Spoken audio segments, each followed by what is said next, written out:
Welcome to the MuseCast, where we squeeze every last drop of inspiration out of Sunday's sermon. Have you caught your bearings, Dan? Hold on a second. Hold on. Oh, wait. No, don't you dare. Don't. I have to. What is that? What is happening?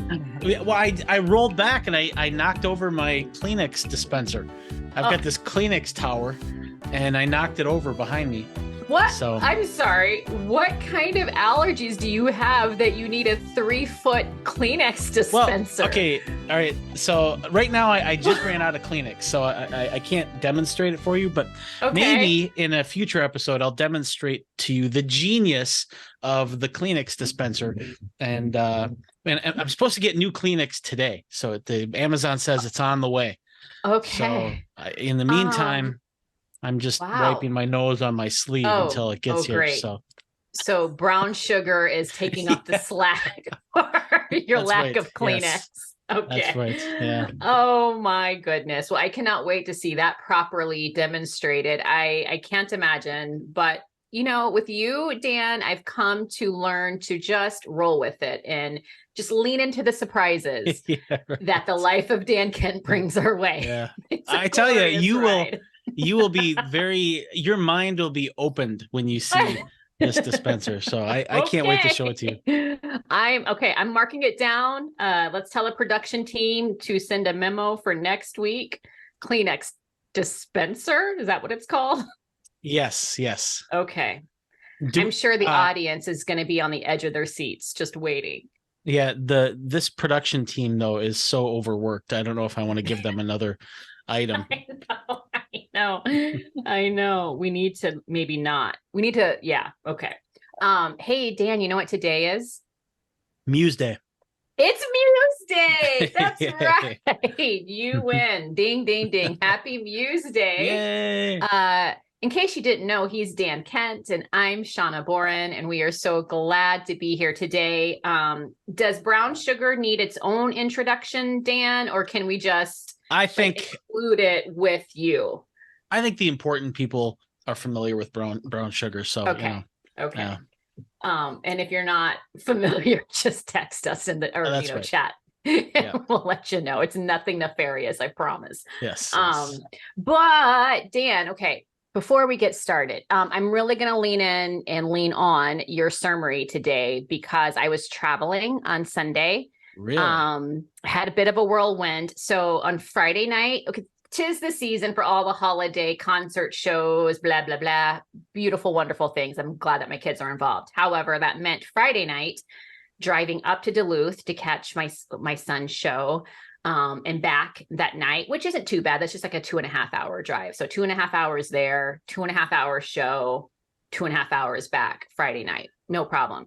Sunday, I got to drive to Illinois, to Evanston. Wow. So that's a good 6-hour jaunt because my son had a band concert. And so the concert was like maybe 45 minutes to an hour, and got to, see him for a little bit and another friend of his, and then 6 hours home. So all of that to say, I was on the road, and the internet connection isn't always like crisp. And so I had to listen to the sermon later. And so this is what I will say. So all of that to say, that's why I'm really going to be depending on your summary today. So no pressure. But I also need the people to know that you almost caused a major vehicular incident on the highway when I was driving, because trying to pull up the sermon, and I just, YouTube, and it's playing, and yes, I'm driving. I'm not like intently watching. Of course, that wouldn't be safe, but let me just say, you are the host. Yes. Mm-hmm.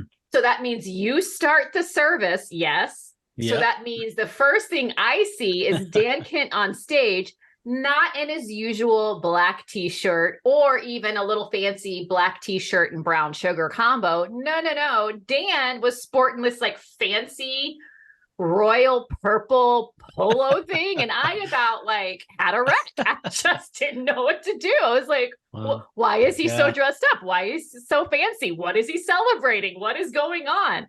We need answers, sir. We need answers. Well, that's the thing. A lot of people have mentioned that, and which just goes to show that the standards in our church for being dressed up are really low. I mean, they can't get much lower than a polo, and so, but I mean, part of it is, I do like wearing my black t-shirts, but I'm just right now I'm kind of in a clothing funk, and I'm trying to mix it up a little bit. And here's the other thing too is, I mean, when you're sharing the stage with Cedric, I mean, that guy can dress, No doubt. And so I kind of feel like I feel like a protagonist on the stage with an angel and a demon on my shoulder. And there's Cedric is the fashion angel and Greg is the fashion demon. And I'm being pulled in both directions. I don't know which way to go. Yeah. Some days I lean Cedric and I wear the polo. Other days it's black t-shirt and brown sugar. So, I mean, the struggle is real, Dan. Maybe we'll get the wardrobe team on that. Yes. Yeah. Okay. Well, you looked nice and you did great job, sir, with the announcements. I know that's not your favorite thing to do, but unfortunately you do well. You do it well. So there you go. Yeah. I mentioned this to you earlier. I thought it was really great how cool, like everyone came together to do the snowflakes, right? Oh yeah. For our stage. And I loved that you mentioned that that's not like a green screen back there. That's not like, that's an actual like 3D thing. And there's things hanging from the ceiling and people are contributing to that. And so I thought that was a really great point. It's and the reason why I knew that is because my mom said she didn't know. She thought it was just a projected thing, and so she came 2 weeks ago. She joined us in person, and so I thought, well, maybe other people do. And it turns out other people didn't know either, and so I thought that was really cool. And it's such a cool piece of art in and of itself. And they do a lot of work to make that look good, and they do a great job. And so I thought it was good to mention that. But in particular, you're right, the snowflake thing. I don't know what we're going to do with the snowflake. I mean, I have an idea. They're going to be dangling and like falling snowflakes, but I'm not sure what the overall theme is going to be. I just know that when I said, hey, we could use some help. And then I went back afterward into the North A room where people were cutting up the snowflakes. I was just like so moved by how many people took up that ask, and we're having a great time with it. We had Christmas music. We had some, I don't know if it was cider or coffee or whatever back there, and kids were getting involved. And we had to actually open up part of a second room for overflow because so many people helped out. And it was just a really great little event. And now I'm looking forward to seeing what we do with these snowflakes. And it'll be fun because people will be, I don't know if they can find their snowflake. That's mine. Yeah, right. I don't know if they can quite do that, but they'll know that their snowflake is up there in the mix. So it's pretty cool. Very nice. I thought that was really cool when I heard how that went. We have just got the coolest community of folks involved at Woodland Hills. And even those who are not local sent in snowflakes. And so that is so cool. And this is just a big like shout out and thank you to the team that puts the stage background together every time we change it over. But it's part of the communications team and some other folks on staff, but it's also a group of volunteers. And just the artistry, the time put into it, it's just so amazing every single time. So bravo and thank you guys. And thank you for all who participated with the snowflakes. It's a small thing, but I just think it just shows the coolness of our community. And I'm all for it. Yeah, I agree. Yeah, it was really neat. And one more thing to celebrate, it felt like Sunday was just like a big celebration, because we discovered that we hit our sustain goal, which is going to help us sustain our budget for the year and help us to continue to do the things that we feel led to do within the community.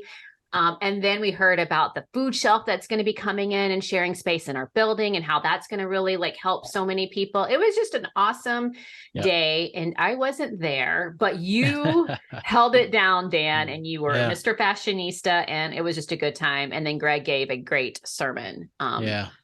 in the series. So yeah, and on top of all of that, we have Greg, who is pain-free, which is sort of glorious also. So it was lots of good news for sure. A lot of good news, which is just, it's good to celebrate the bright spots, because we are never going to shy away from when things are difficult and lament those things. And so when there are joyous spots, I think, hey, let's shine bright and celebrate those things. So that's really cool.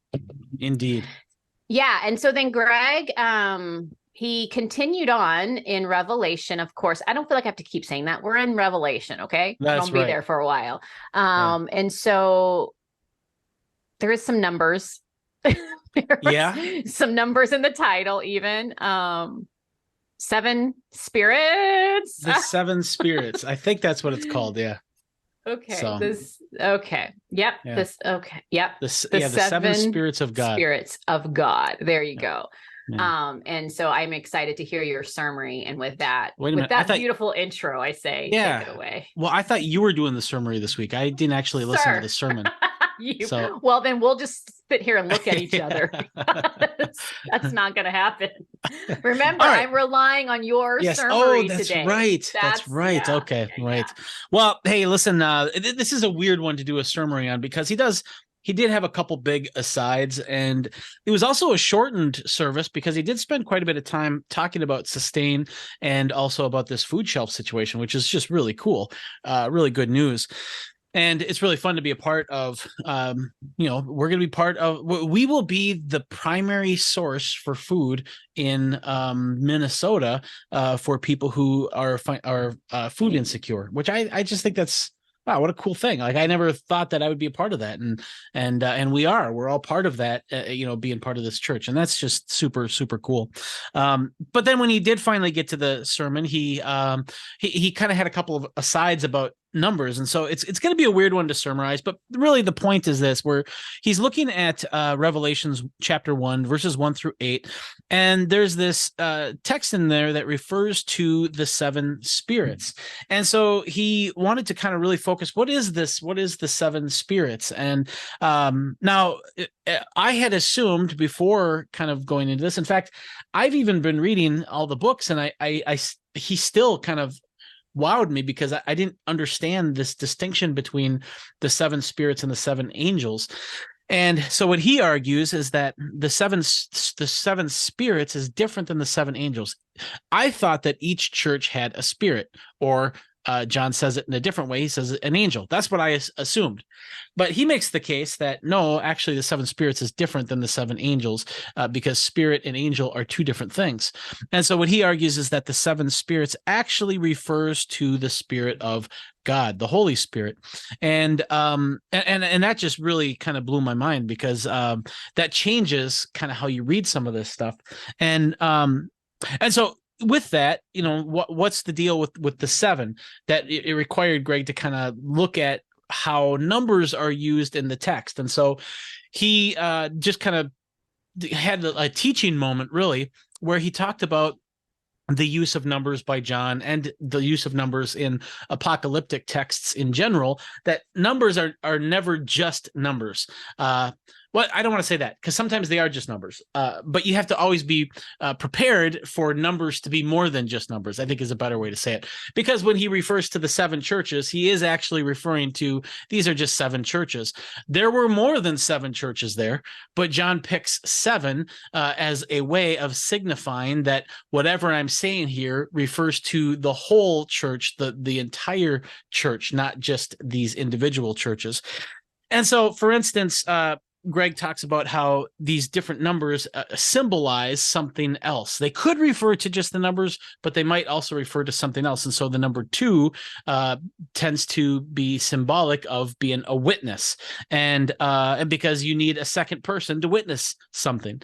The number 3 tends to be symbolic of divine perfection, which is just fascinating in and of itself, that we worship a triune God, this 3-part kind of deity. And then the number 4 tends to refer to the earth. And I think that comes from these ancient ideas of the 4 winds, or the four corners of the earth. And if you assume that earth is just this flat slab, then there's this idea that there would be these corners of the earth. And if you could go out far enough into the ocean, you might come to one of these corners where the earth just ends, which that's really wild, but that's sort of where they were at. And so the 4 tends to refer to the earth, and then the number 7, and that's where we kind of get to here with the 7 spirits. 7 tends to refer to completeness or wholeness. And so this idea of the 7 spirits being this whole kind of divine spirit, not just like the like not like a man's spirit, but like this is like the spirit kind of thing. And then the number 10 tends to also refer to wholeness, but in an overflowing sort of sense. So like in et cetera sort of sense. It's like an abundant fullness where the grain barrel is overflowing onto the ground kind of fullness. And then the number 12 refers to the people of God, the 12 tribes of Israel, the 12 disciples, and so forth. And so he sort of unpacks these numbers, and he gives a few examples of how these numbers are used in creative ways. And so, for instance, he refers to like Jesus is coming is referred to 7 times. Christ is mentioned 7 times, and so on and so forth. And even in a little bit, we're going to talk about the 144,000 people, and that is made up of 12 times 12. So it's the people of God doubled because they are also the witness of God, and then times 10 times 10 times 10, which is the overflowing fullness multiplied by divinity.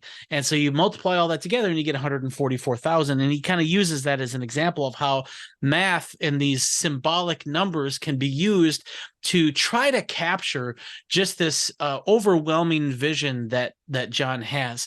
And the words they're just so inadequate to capture what John is seeing. And so he uses these mathematical symbols as a way to sort of exponentially inflate these ideas. And so it's just, and that's kind of how it relates to the Holy Spirit as well. And this sort of refers back to, it's a drawback to like, Zechariah 4 and so forth. And so Greg kind of pulls all of this stuff, all of these numbers and the Spirit of God to show how this all relates to what the Apostle Paul is talking about too, where, the Spirit of God is at work in the world with an agenda. The Spirit of God is this fullness of God's Spirit has an agenda in the world. And that agenda, we see it in multiple places, but Greg refers to, where is it? Colossians 1:19 and 20, where Paul says that God is at work in the world to reconcile all things back onto himself through the Spirit. And so that's sort of the work of all of this. The work of this full Spirit is to do that. And then what Greg does to kind of conclude his sermon is he invites us.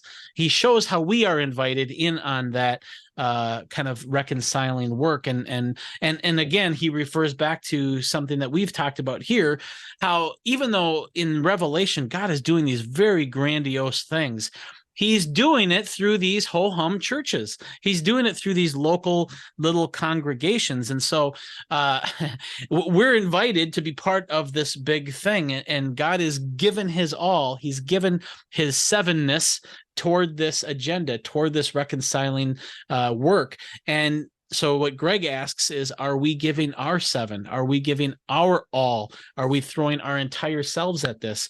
And of course, we all struggle. We all struggle with having one foot toward God and another foot back in the world. And so we need those challenges to sort of be called out. And so there's a lot more there, and he goes into some more details about just the nature of John's usage of, which is just fascinating, but just the usage of this kind of this is what you assume, but this is what things actually are.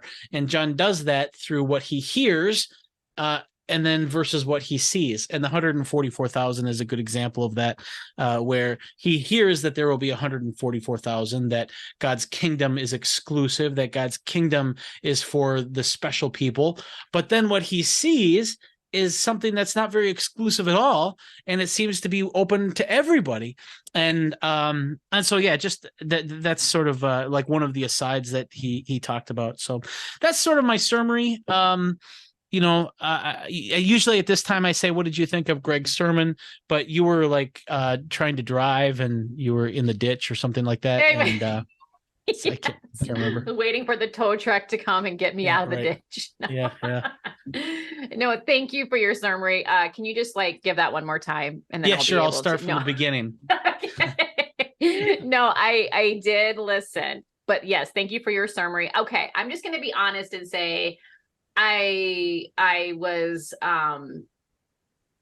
to re-listen because this wasn't a great one to listen to while you're driving, at least for me, at midnight trying to get home safely.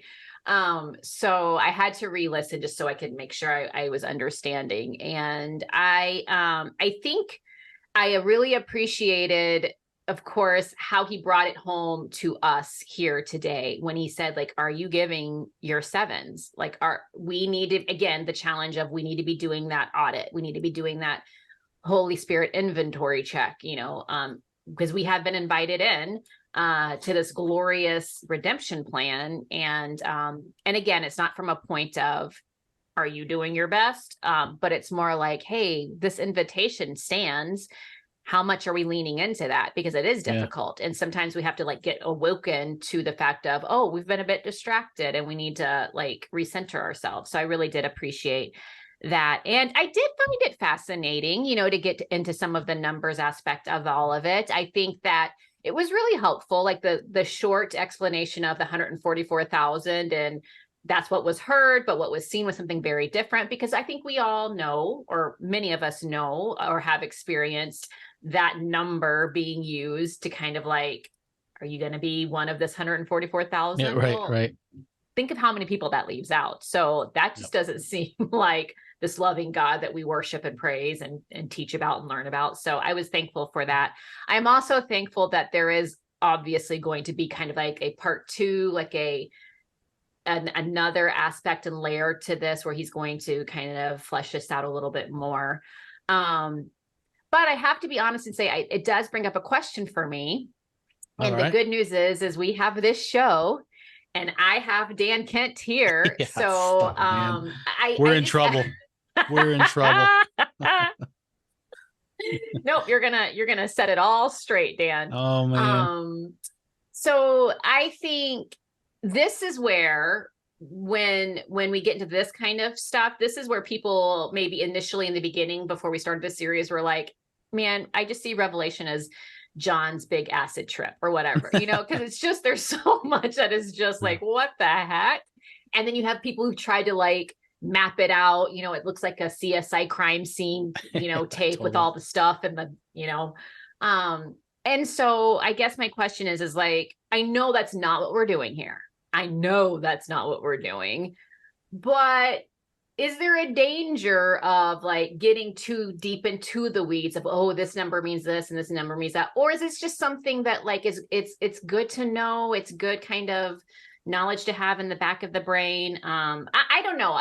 Am I even asking the question correctly? Like, I hear what you're saying. Yeah. Line? I think I do hear what you're saying. And I definitely have a lot of apprehension, even when Greg sent the draft of this sermon to the sermon team, because he does that so that we can make slides and we can find out what he's going to call it. Like all those slides that you see on Sunday, we start working on those Thursday afternoon, hopefully, if we can get the sermon draft in on time. And then usually what happens is we have our creative team toils for days, for Thursday into Friday and sometimes into Saturday, and then Greg changes the whole thing. Yeah, it's so fun. It's so fun. Yeah. So, but no, that's rare. But so Greg, turned in the sermon draft on Thursday, and I'm looking at this, and right away I was feeling kind of like what you were feeling, where it's just like, this is where things get weird.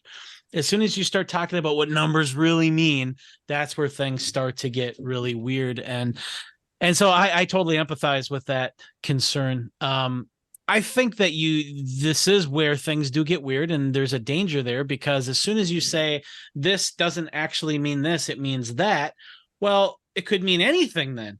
And that means I could make it mean anything. And sometimes there's good reasons for some of the speculative things that people say.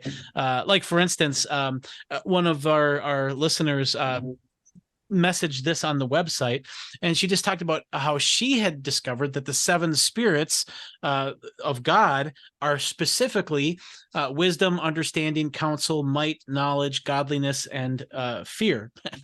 and this is makes sense, because if you look back at Isaiah 11:2, Isaiah says that the Spirit of the Lord will rest on him, the Spirit of wisdom and of understanding, and the Spirit of counsel, and the Spirit of might, and the Spirit of knowledge, and the fear of the Lord.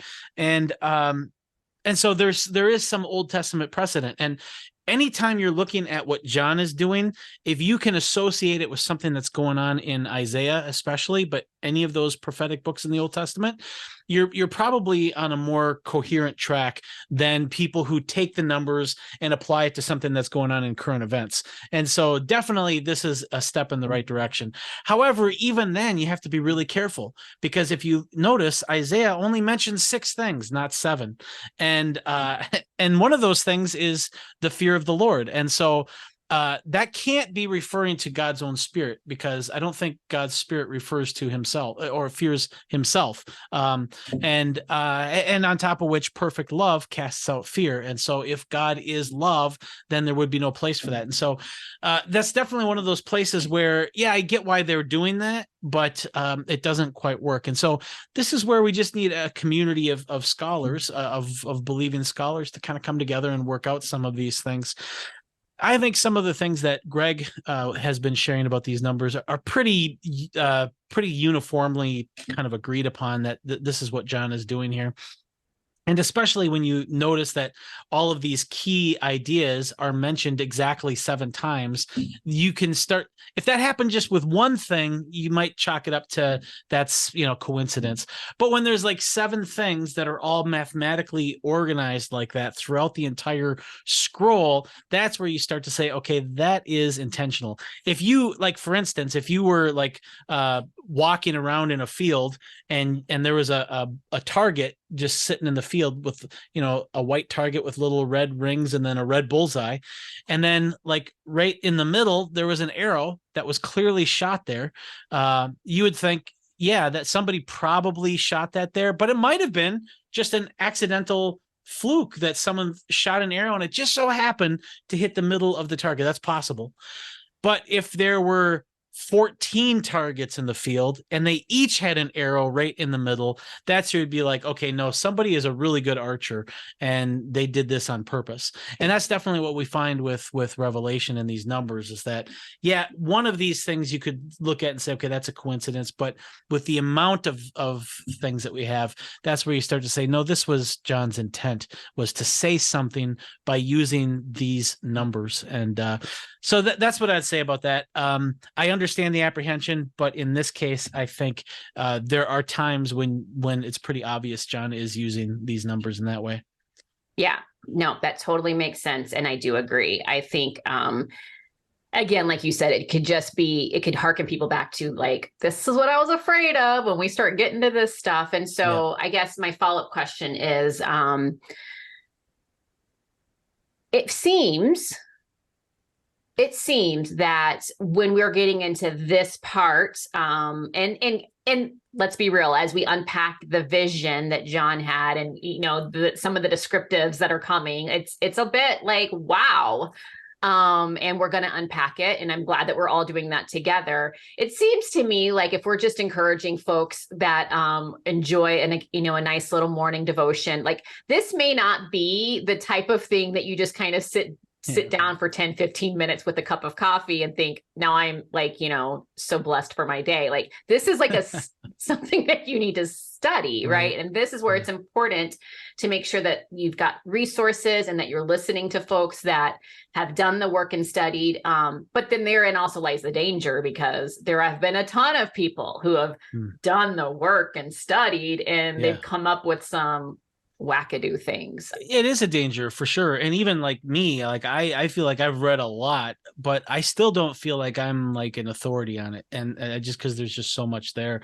But you're right. I mean, even when you do study it, if you're studying something that has an inherent flaw, you can do a lot of work to give support to that flawed view, and it can look very academic and still be flawed. I mean, phrenology is my favorite example of this in science, where you had some really smart people with lots of academic journal articles and research studies and conferences all around this idea called phrenology, which is this idea that you can tell about a person's personality and intelligence by the shapes and the bumps on their head. It turned out that was just bogus, and it was used toward racist ends. But but there was lots of academics who had a lot of research and study on it, and it was just all wrong. And so you're right. It can definitely, you have to be careful, and we do our best, and we do it in community, and hopefully we might get part of it wrong, but hopefully we get a lot of it right. And Amen. That's our goal for sure. Amen.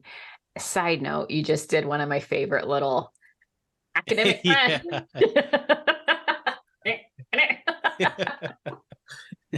Okay, sorry. Don't mean to get us off track. Yeah, and again, I think this is where I love how the teachers that we have on our stage, they are always humbly like saying, this is what I'm seeing. And that's not done in seclusion. That is done with input and a team and all that. Yeah. So I think that's great. And so I guess my final question, Dan, is what would you say to encourage folks like who maybe get bogged down in the weeds of this and needing to understand every little thing? Because there were many times throughout the sermon where Greg would say, when he was like referring to something, that this was pointing out from the Old Testament or like reflecting back onto the Old Testament, but he couldn't get into that. And so what is your encouragement for folks? Like we've been saying, hey, this is a timely series. This is timely for us, for our church community, our place in the world, what's going on around us. And then,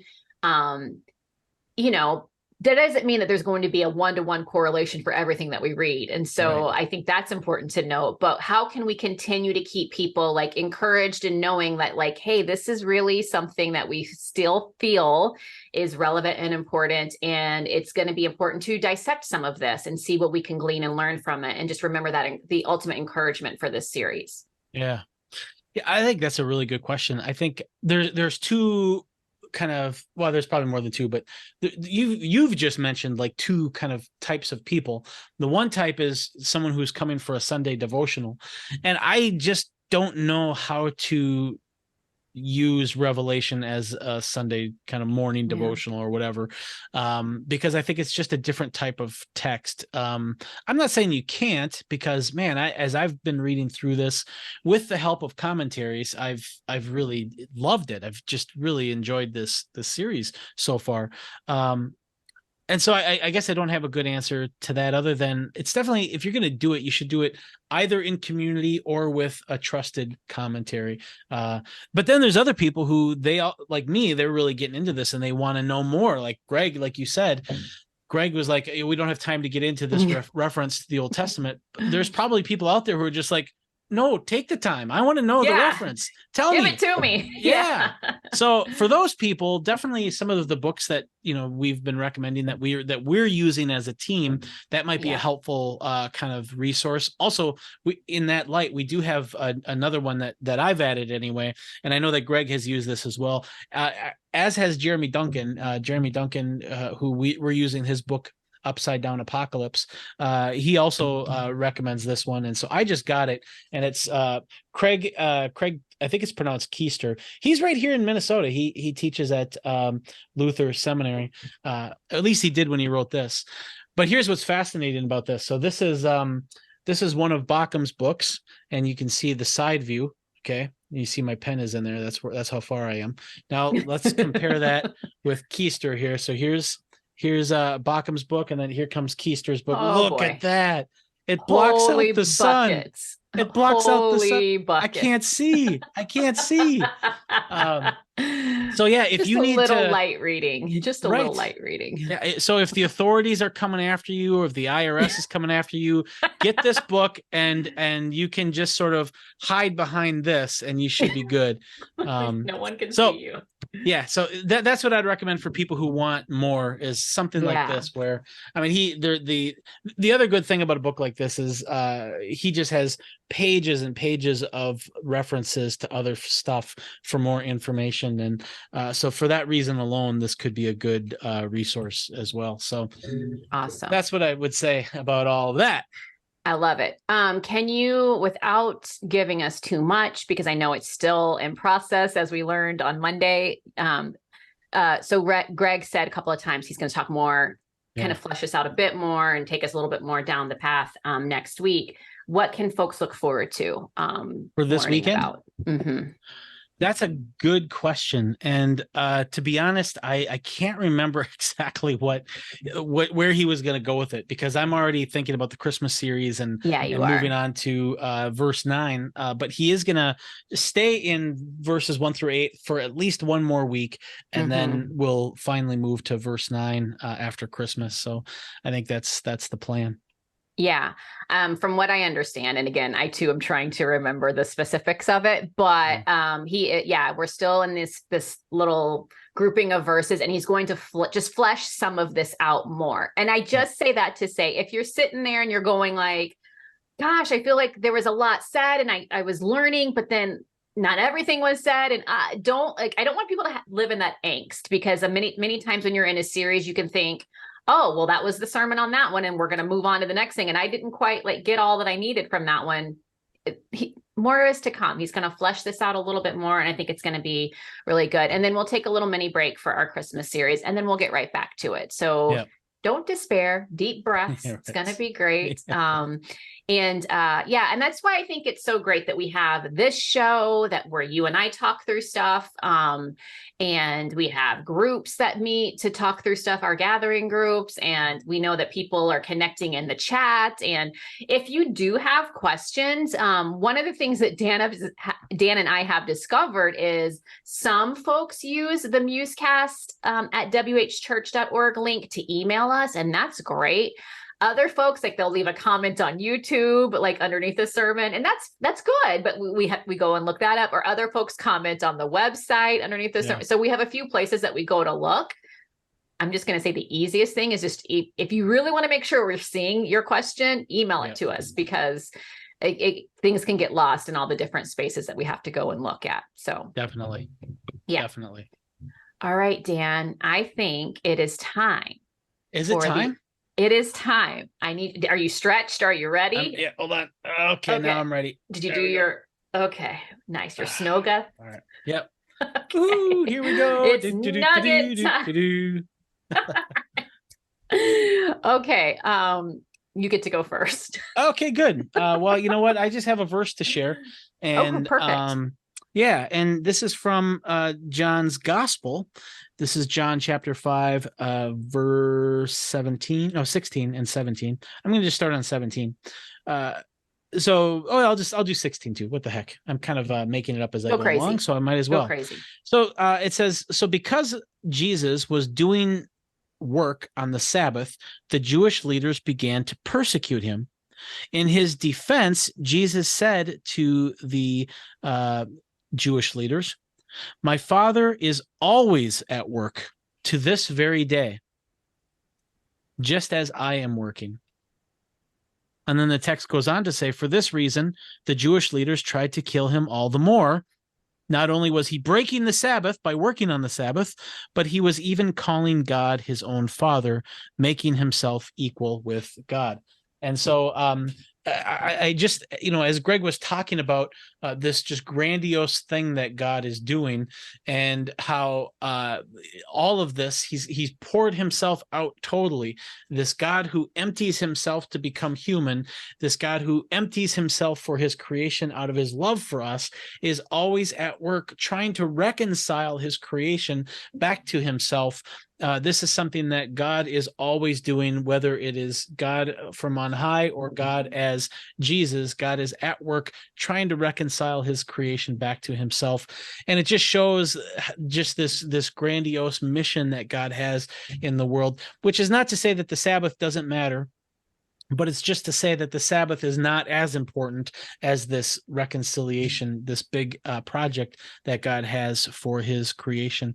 And it just further shows from Jesus's perspective that there is something going on here in the world that God is doing. God is doing something here, and he is inviting us to give ourselves to it, to participate in that great reconciliation that God is doing, that John further unpacks throughout the book of Revelation, starting with these local congregations, just like Woodland Hills Church, and using the people who are giving their sevens, who are giving themselves to God, using those people to bring about this great reconciliation. And I just think that's a beautiful thing. So that is my nugget. I love it, Dan. Once again, I feel like our nuggets will tie nicely together, because I wanted to talk about a little bit about the reconciliation project of God as well in my nugget, and just say, like, and Greg did mention this in the sermon, that this challenge, this question of, hey, are we given our sevens? Like that is a reminder of what we've been talking about the last couple of weeks about us being the workmanship. Like we are the ministers, we are the priesthood, our church community and church communities all around us. That's a great reminder. And I just want to say, like, remember, like this was originally spoken to 7 specific church communities that were, doing their thing in a very tumultuous time. And some of them were getting a little off kilter in what they were supposed to be doing for God. And so this was just kind of like a wake up call, like, hey, like, let me like awaken you to what's really going on here. What you see is not always what is. Most times it's not what is. There is more to the story. And so I just want to encourage us in our community to continue to do your part, to be the magic in your space, because as we all come together, we're each doing what we feel led to do in any daily situation. It does make a difference. We celebrated this great opportunity that we have for this additional food shelf in our building. Like that is all of us. That's you and me and Dan and folks in Texas and folks in England and all over the US and just everywhere. That's all of us coming together and supporting this work so that we can impact other people. And no one person and no one organization can do it alone. It takes all of us coming together, doing our part. And so what you have to offer matters. Your time matters. Your love matters. The way that you see things and go about your life, it matters. And so it is all a part of the grand reconciliation project, because I believe that God is truly desiring for things to be as he meant them to be when things were created. And he desires wholeness and health and just that love to be flowing from us to one another, to the earth, the animal kingdom. And there have been pretty big mishaps along the way, and the enemy has been at work to tear things down and to destroy things. And we are a part of the rebuild. And I just want to encourage everyone with that, like, do your part to be a part of the rebuild, and don't be stressed out about it. Just like know that wherever you are, however you are, God is at work and you are invited in to that work. Amen. That's great. That was a bit rambly. That was awesome.